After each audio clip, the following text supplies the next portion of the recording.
भक्तों, आज हम सुनेंगे भीमाशंकर ज्योतिर्लिंग की पावन कथा। कामरूप देश में लोकहित की कामना से साक्षात भगवान शंकर ज्योतिर्लिंग के रूप में अवतीर्ण हुए थे। उनका वह स्वरूप कल्याण और सुख का आश्रय है। पूर्व काल में एक महापराक्रमी राक्षस हुआ था जिसका नाम भीम था। वह सदा धर्म का विध्वंस करता और समस्त प्राणियों को दुख देता था। वह महाबली राक्षस कुंभकर्ण के वीर और करकटी के गर्भ से उत्पन्न हुआ था तथा अपनी माता के साथ सह्य पर्वत पर निवास करता था। एक दिन समस्त लोगों को दुख देने वाले भयानक पराक्रमी दुष्ट भीम ने अपनी माता से पूछा, माँ, मेरे पिताजी कहाँ हैं? तुम अकेली क्यों रहती हो? मैं यह सब जानना चाहता हूँ, अतः मुझे बताओ। करकटी बोली, बेटा, रावण के छोटे भाई कुंभकर्ण तेरे पिता थे। भाई सहित उस महाबली वीर को श्री राम ने मार डाला। मेरे पिता का नाम करकट और माता का नाम पुष्कसी था। विराट मेरे पति थे जिन्हें पूर्व काल में राम ने मार डाला। अपने प्रिय स्वामी के मारे जाने पर मैं अपने माता पिता के पास रहती थी। एक दिन मेरे माता पिता अगस्त मुनि के शिष्य सुतीक्ष्ण को अपना आहार बनाने के लिए गए। वे बड़े तपस्वी और महात्मा थे। उन्होंने कुपित होकर मेरे पिता माता को भस्म कर डाला। वे दोनों मर गए। तब से मैं अकेली होकर बड़े दुख के साथ इस पर्वत पर रहने लगी।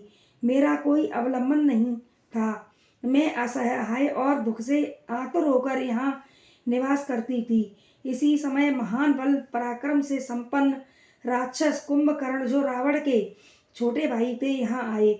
उन्होंने बलात् मेरे साथ समागम किया। फिर वे मुझे छोड़कर लंका चले गए। तत्पश्चात तुम्हारा जन्म हुआ। तुम भी पिता के समान ही महान बलवान और पराक्रमी हो। अब मैं तुम्हारा ही सहारा लेकर यहाँ रहती हूँ। सूत जी कहते हैं, ब्राह्मणों, करकटी की यह बात सुनकर महान पराक्रमी भीम कुपित हो यह विचार करने लगा कि मैं विष्णु के साथ कैसा बर्ताव करूं। मेरे पिता को मार डाला। मेरे नाना नानी भी उनके भक्त के आग से मारे गए। विराट को भी इन्होंने ही मार डाला और इस प्रकार मुझे बहुत दुख हुआ। यदि मैं अपने पिता का पुत्र हूँ तो श्री हरि को अवश्य पीड़ा दूंगा। ऐसा निश्चय करके भीम महान तप करने के लिए चला गया। उसने ब्रह्मा जी की प्रसन्नता के लिए 1000 वर्षों तक महान तप किया। तपस्या के साथ साथ वह मन ही मन अपने इष्ट देव का ध्यान भी किया करता था। तब लोक पितामह ब्रह्मा उसे वर देने के लिए आए और इस प्रकार बोले। ब्रह्मा जी बोले, भीम, मैं तुम पर अति प्रसन्न हूँ।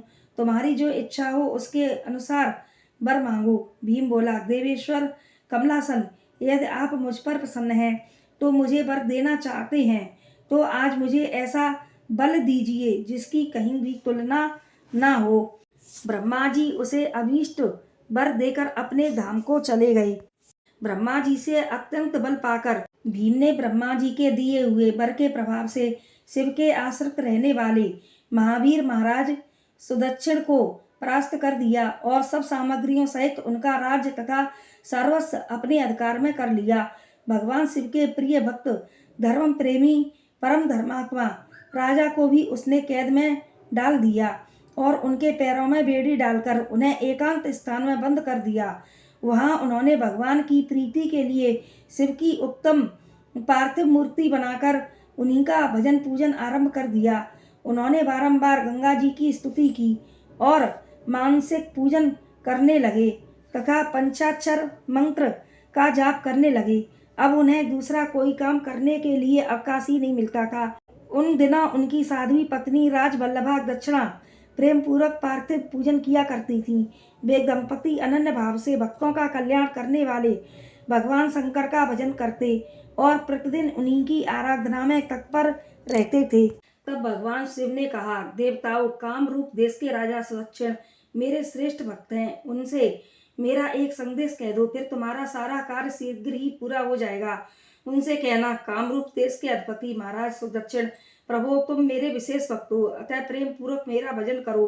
दुष्ट राक्षस भीम ब्रह्मा जी का वर पाकर प्रबल हो गया है, इसलिए उसने तुम्हारा तिरस्कार किया है, परंतु अब मैं उस दुष्ट को मार डालूंगा, इसमें संदेह नहीं है। तब कामरूप नरेश ने पार्थिव शिव के सामने ध्यान लगाना और पूजा करना प्रारंभ कर दिया। इतने में ही किसी ने राक्षस से जाकर कह दिया कि राजा तुम्हारे नाश के लिए कोई पूजा कर रही हैं। यह समाचार सुनते ही वह राक्षस कुपित हो उठा और उनको मार डालने की इच्छा से नंगी तलवार हाथ में लिए राजा के पास गया।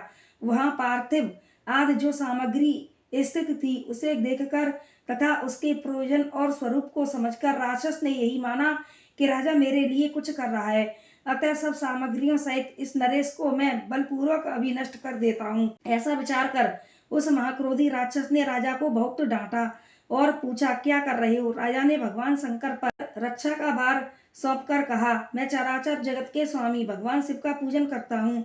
तब राक्षस भीम ने भगवान शंकर के प्रति बहुत तिरस्कार युक्त दुर्वचन कहकर राजा को धमकाया और भगवान शंकर के पार्थिव लिंग पर तलवार चलाई। वह तलवार उस पार्थिव लिंग का स्पर्श भी नहीं करने पाई।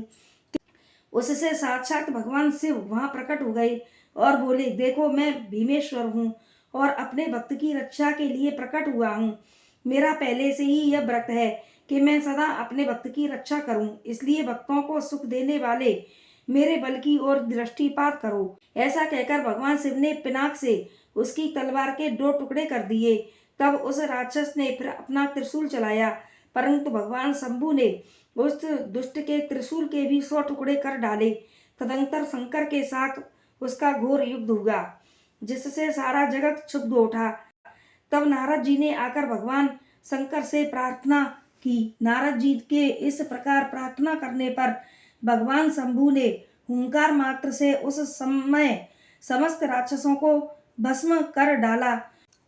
उस समय देवताओं और विशेषता मुनियों ने भगवान शंकर से प्रार्थना की कि हे प्रभु, आप यहाँ लोगों को सुख देने के लिए सदा निवास करें। यह देश निंदित देश माना गया है। यहाँ आने वाले लोगों को प्रायः दुख ही प्राप्त होता है, परंतु आपका दर्शन करने से यहाँ सबका कल्याण होगा। आप भीम शंकर के नाम से विख्यात होंगे और सबके संपूर्ण मनोरथों की सिद्धि करेंगे। आपका यह ज्योतिर्लिंग सदा पूजनीय और समस्त आपत्तियों का निवारण करने वाला होगा। सूत जी कहते हैं, ब्राह्मणों उनके इस प्रकार प्रार्थना करने पर लोक हितकारी एवं भक्त वत्सल परम स्वतंत्र भगवान से प्रसन्नता पूर्वक वहीं स्थित हो गए। भक्तों, यह थी भीमा शंकर ज्योतिर्लिंग की कथा। आप सभी को पसंद आई हो तो हमारे चैनल को लाइक, शेयर और सब्सक्राइब करें। जय माता दी।